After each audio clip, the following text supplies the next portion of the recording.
नमस्कार दर्शक बंधु आपण मानक मो चैनल को स्वागत। दर्शक बंधु 21 सेप्टेम्बर 2025 रविवार दिन लागिबाकू जाउअछि सूर्य पराग। सूर्य पराग राति रे एही कोणरे चुपचापरे रखि दियंतु 1 टंकिया कॉइन। जीवनर प्रत्येक कष्टरू मिली जीव मुक्ति। माता लक्ष्मीकर आशीर्वादरू आपणक जीवन रे हेबो धनर वर्षा। एही सूर्य पराग परे आपण बनिजिबे महाकोटिपति। काहींकि ना 21 सेप्टेम्बर 2025 रविवार दिन रे एपरी अद्भुत दृश्य देखिबाकू मिलिबो, जाहाकू देखि सारिबा परे पूरा दुनिया आश्चर्य होइजिबो। एही दिन आकाश रे लागिबाकू जाउअछि ए वर्षर सबुठारु बड़ एवं महत्वपूर्ण सूर्य पराग। एहा एक कौनसी साधारण सूर्य पराग नुहे, बरम एहा एक एपरी सूर्य लाल बनर हेबो। सूर्य पूरा लाल देखा जिवो। 21 सेप्टेम्बर 2025 दिन रे जदि आपण आकाश को देखिबे तो सूर्य सामान्य देखा जिवो नाही, बरम रक्त रे दृश्यमान हेबो। आउ एही सूर्य पराग मामूली सूर्य पराग नुहे, एहा महाजागतिक सूर्य पराग हेबो। एथिपाई दुनिया रे थिबा ज्योतिष वैज्ञानिक एही सूर्य पराग को अनेक दिनरू अपेक्षा करी रहिचंती। आउ एही सूर्य पराग आश्विन मासरे पड़िबाकू जाउअछि। आश्विन मासर अमावास्या सेही राति होइथाए जेउ राति रे माता लक्ष्मी धरित्री उपरे वास करिबाकू आसीथांती एवं पेचाकू साथी रे धरी पूरा धरित्री भ्रमण करिथांती। एही सूर्य पराग पूरा खास हेबो, काहींकि ना एही वर्ष सूर्य पराग लाल हेबो। आउ जदि एही दिन आपण गोटिए टंकार कॉइन को गोटिए गुप्त जगार रखिदेबे तो विश्वास करंतु सूर्यदेव आपणक जीवन रे चालुथिबा सबु विपदर मुक्त कराई देबे। आपणक जीवन रे धन चारि दिगरु टाणी होई आपणक पाखकू आसीबो। आउ एते धन आसीबो जे आपण केबे कल्पना करि परिबे नाही, काहींकि ना एही सूर्य पराग द्वारा करा जाइथिबा उपाय केबे भी विफल हुए नाही। एही सूर्य पराग 172 वर्ष परे एपरी संजोग बनिबाकू जाउअछि, जाहा द्वारा जेउ भी उपाय करिवे ताहा आपणकू 1000 गुण लाभ मिलिबो। 21 सेप्टेम्बर 2025 राति रे आकाश रे लागिबाकू जाउथिबा लाल रंगर सूर्य पराग आपणक जीवन रे प्रभाव पकाइबो। एही राति रे शुभ जोगरे जदि आपण 1 टंकिया कॉइन को उपाय करिनेबे तो आपणकू धन भाग्य रे सफलता पाई नुआ द्वार खोलिजिबो। जदि आपण सतरे चाहुचंती जे माता लक्ष्मीकर आशीर्वाद आपणकू एवं आपणक परिवार उपरे सर्वदा बनी रहू, जदि आपण एही सूर्य पराग राति रे 1 टंकिया कॉइन वाला गुप्त उपाय करिनेबे, जाहार वर्णना धर्मशास्त्र रे उल्लेख करा जाइअछि, तो आपणकर समस्त समस्यारू आपणकू मुक्ति मिलिजिबो। आपण निजे देखिबे कि आपणक जीवन रे परि धनर वर्षा हेउछि। एही उपाय करि सारिबा परे आपणक जीवन रे धन वृद्धि हेबो। आपणकर बंद पड़िथिबा व्यापार पुणी थरे नुआ करी चालिबाकू लागिबो। आपणक घरे धनर आगमन आरंभ होइजिबो। आपणक घरे जेउ भी टंका पैसा आसीबो ताहा बढ़िबाकू लागिबो। जदि आपण कौनसी करजरे बुड़ी जाइछंती बा आपण कौनसी आर्थिक समस्या रे फसी जाइछंती, तो एही उपाय को करि सारिबा परे एही सबु समस्या रो आपणकू तुरंत मुक्ति मिलिजिबो। सूर्य पराग रे 2 रु अधिक शुभ संजोग बनिबाकू जाउअछि। एहार अर्थ एहा अटे कि एही शुभ संजोग रे करा जाइथिबा प्रत्येक उपाय को 1000 गुण फल देइथाए। तेबे ग्रहण लागि थाए तो ग्रहणर सेनापति मंगल, सूर्य एवं राहु सामना सामनी होइथांती। कुहा जाए कि एहा द्वारा जेउ भी साधना करा जाए ताहार प्रभाव तुरंत असर पकाई थाए। सेथिपाई तांत्रिक और साधक वर्ष सारा एही दिनटिकू अपेक्षा करी रहिथांती।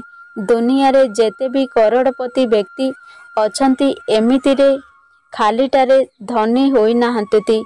से भी चंद्र ग्रहण, सूर्य पराग, पूर्णिमा और एकादशी जेपरी पावन अवसर रे कौनसी विशेष उपाय करिथांती। एथिपाई जदि भी 1 टंकिया कॉइन वाला गुप्त उपाय करिनेबे जहा आजिर वीडियो रे आमे जणाइबु आपनकु करोड़पति हेबारे केही भी रोकी पारिबे नाही। आपणकर भाग्य पूरा बदली जीव। आपणकर नवग्रह आपणकु साथ देबा आरंभ करिदेब। खाली सेतिकी नुहे आपणक घर उन्नति हेब। माता लक्ष्मी को आशीर्वादरु आपणक घरे केबे भी टंकार अभाव हेब नाही। आउ जेउ सबु उपाय थाए सेही सबु उपाय करिबा पाई गोटिए मुहूर्त थाए। आउ सेही मुहूर्त रे उपाय करिबा द्वारा ताई आपणकु लाभ अवश्य मिलिब। एथिपाई एही वीडियो को केवल आपणक पाई आपणक परिवारर भलो पाई निहाती देखंतु। सबुठारु प्रथम उपाय सेही उपायटी घरे धन वृद्धि हेबा पाई धन बढ़िबा पाई उपायटिए। जदि आपण चाहंती कि आपणक घरे बे धनर कमी न रहु माता लक्ष्मीकर कृपा आपणक घरे बनी रहु 21 सेप्टेम्बर सूर्य पराग आरंभ हेबा पूर्वरु अर्थात 10:48 मिनिट रे आपण गोटिए पितलर गिना नेबे। एही गिना रे गंगा जल भरी देबे। ता भितरे गोटिए टंका कॉइन को पकाई देबे। तापरे सेही गिना को नेई आपणक घरे छात उपरे एपरि स्थान रे रखिबे जेउठी चंकर अल्प टिकिए हेउ पछे पडुथिबो। गिना सूर्य पराग अमावास्या पड़ुअछि जेउ दिन माता लक्ष्मी पूरा धरित्री रे भ्रमण करिथांती तो ता पर दिन माने 22 सेप्टेम्बर को सखाल को स्नान सारी छात उपरे रखिथिबा सेही गिना को आनी सेही गिना रे जेउ टंका जल रे पकाई थिबा टंका कॉइन को काढ़ी आनिबे। सेही कॉइन को आपणकर धन रखुथिबा स्थान रे से कॉइन को रखी देबे। बास एतिकी उपाय आपण एही सूर्य पराग दिन करि नेबे।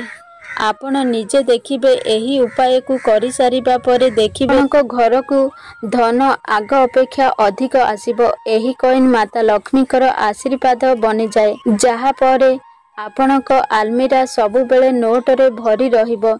एही उपायटी तंत्र शास्त्र रे सफा सफा वर्णित अछि। एबे आसंतु आउ गोटिए उपाय जानिबा। आउ एही उपायटी शुक्र ग्रह साथ पाइबा पाई महा उपायटिए। आउ शुक्र ग्रह धन और संपत्तिर होइथाए। शुक्र ग्रहर नियंत्रण माता लक्ष्मीकर हातरे थाए। आउ जेउ व्यक्ति को शुक्र ग्रह साथ देई थाए सेही व्यक्ति धन संबंधी जेउ भी निष्पत्ति नहीं थाए सेही निष्पत्ति रे केवल आउ केवल लाभ ही थाए। आउ एही जो उपाय आमे आपण मानकु जणाइबु आउ एही जो उपाय आमे आपण मानकु जणाइबाकु चाहुचु सेही उपाय अनेक धनी लोक माने भी करी लाभवान होइछंती जहा कि बहुत सरल उपायटिए। सूर्य पराग दिन सूर्य ग्रहण आरंभ हेबा पूर्वरु आपण भल भाबरे स्नान करी नाली वस्त्र परिधान करंतु काहेकि ना नाली वस्त्रटी माता लक्ष्मी को बहुत प्रिय होइथाए। तापरे 1 टंकिया 2टा कॉइन नेबे। आपण आपणक पूजा घर को जिबे। सेही 2टी कॉइन को धरी माता लक्ष्मी को आगरे ठिया हेबे एवं माता लक्ष्मीकर मंत्र को 11 थर जप करिबे। माता लक्ष्मी को 11 संख्याटी बहुत पसंद। आउ बीज मंत्रटी हेउची ओम महालक्ष्मी नमः। मंत्रटी जप करिबा परे हातरे धरी थिबा 2टा कॉइन को गोटिए कॉइन को आपण आपणकर पर्स रे रखी देबे। आउ गोटिए कॉइन को जेउ रूम रे आपण अधिक समय बिताउथिबे सेही रूम रे रखी देबे। बास एतिकी उपाय आपण जदि सूर्य पराग दिन करि नेबे तो आपणकर शुक्र ग्रह आपणकु साथ देबा आरंभ करिदेब। आपणकर जीवन रे धन आसीबार रास्ता खोली जिवो।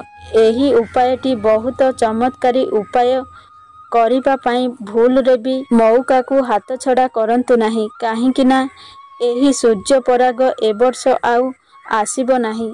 एपरी मौका को हाथ छड़ा करंतु नाही। आउ गोटिए उपाय जानिबा।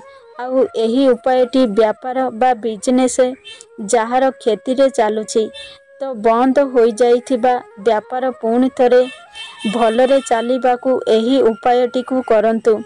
ଏଥିପାଇଁ ଏହି ସୂର୍ଯ୍ୟପରାଗ ଦିନ ଯେତେବେଳେ ସୂର୍ଯ୍ୟପରାଗ ଆରମ୍ଭ ହେବ, ଆପଣ ଆପଣଙ୍କର ପୂଜା ଘରକୁ ଯାଇ ଆଗେ ଗୋଟିଏ ଲାଲ ରଙ୍ଗର କପଡ଼ାଟିଏ ତଳେ ବିଛାଇ ଦେବେ।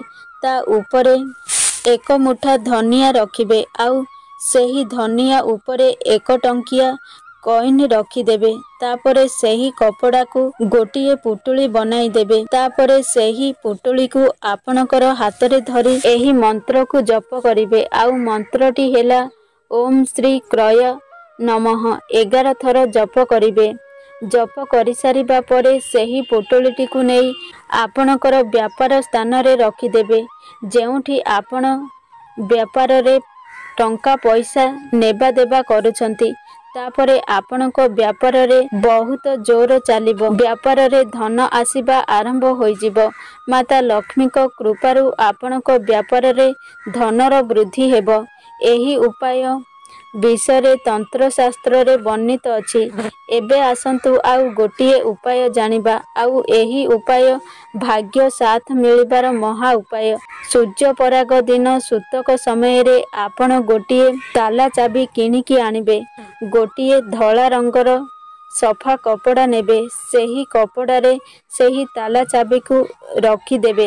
ତା ସହିତ ଗୋଟିଏ ଟଙ୍କା କଏନ୍ ବି ରଖିଦେବେ। ସୂର୍ଯ୍ୟପରାଗ ଆରମ୍ଭ ହେବା ପୂର୍ବରୁ ଆପଣଙ୍କ ଛାତ ଉପରେ ସେହି ତାଲା ଚାବିକୁ ରଖିବେ, ଯେଉଁଠାରେ କି ସୂର୍ଯ୍ୟଙ୍କର ଅଳ୍ପ ଛାଇ ପଡ଼ୁଥିବ। ତା ପରଦିନ ଅର୍ଥାତ୍ 22 ସେପ୍ଟେମ୍ବର ଦିନ ତାହାକୁ ନେଇ କୌଣସି ମନ୍ଦିରରେ ଦାନ କରିଦେବେ। ବାସ୍ ଏତିକି କରିବା ମାତ୍ରକେ ଆପଣଙ୍କର ଭାଗ୍ୟ ଆପଣଙ୍କୁ ସାଥ ଦେବାକୁ ଲାଗିବ। ଆପଣଙ୍କର ନବଗ୍ରହ ଆପଣଙ୍କୁ ସାଥ ଦେବାକୁ ଲାଗିବ।